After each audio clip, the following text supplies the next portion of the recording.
किताबें सिर्फ पढ़ने के लिए नहीं होती, अब वो बोलेंगी भी। स्वागत है आपका बोलती किताबिन में, जहां हम आपकी पसंदीदा किताबों को आवाज देते हैं। यहाँ आपको मिलेंगी आत्मकथाएं, प्रेरणादायक कहानियां और ज्ञानवर्धक पुस्तकें, वो भी आपकी अपनी हिंदी में। हर पन्ने में छुपा है एक नया अनुभव और हर शब्द में बसी है एक नई सोच। तो चलिए सुनते हैं किताबों की जुबानी, सिर्फ बोलती किताबिन पर। मैं तेजी से एक तरफ चलने लगा। समय काटने के लिए तेजी से चलना बेवकूफी थी। समय कोई दूरी नहीं था जिसे धीरे चलकर बचाया जा सकता या तेज चलकर जल्दी बिताया जा सकता। यह तो कुदाली चलाते हुए भी बीतता था, बेकार होने पर भी बीतता था। फिर भी मैं एक फालतू आदमी नहीं दिखना चाहता था। अस्पताल, लालबाग, चांदमारी को पार करते ही मैं शहर के बाहर आ गया। इतने में आधा घंटा बीत चुका था। अब यहां से घर लौटने के लिए मुझे शहर वापस जाना होगा। बिना शहर लौटे बाहर गौराहा बाबू अपने घर लौट सकते थे, क्योंकि उनका घर शहर की सीमा में था। अपने घर से एक कदम बाहर रखते ही वे शहर से बाहर हो जाते थे। गौराहा बाबू मुझसे 3-4 साल ही बड़े थे। अलग थलग उनका मकान होने के कारण मैं उनके घर अभी तक नहीं जा पाया था। आज वे क्या कर रहे होंगे? अगर वे भी बाहर घूमने आए होंगे तो एक साथ वे शहर और घर लौट जाएंगे। मैं पुलिया के ऊपर बैठ गया। मैं थका नहीं था।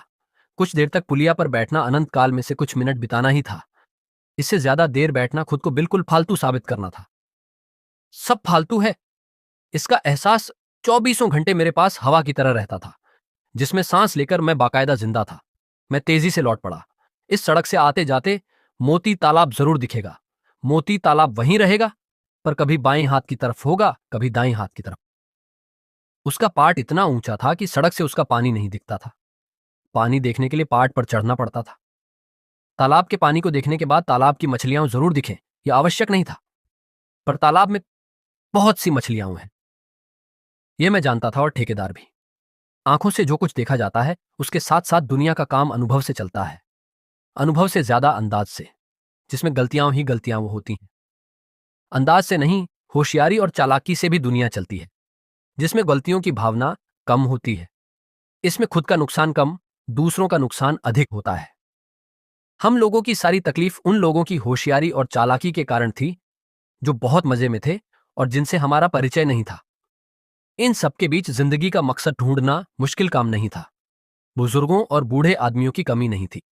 किसी को छांट कर पूछा जाए, बाबा सीधे सीधे बता दीजिए, मेरी जिंदगी का मतलब क्या है, मुझे क्या हासिल करना है? मैं अभी नवयुवक हूं, मेरी उम्र 22-23 साल की है।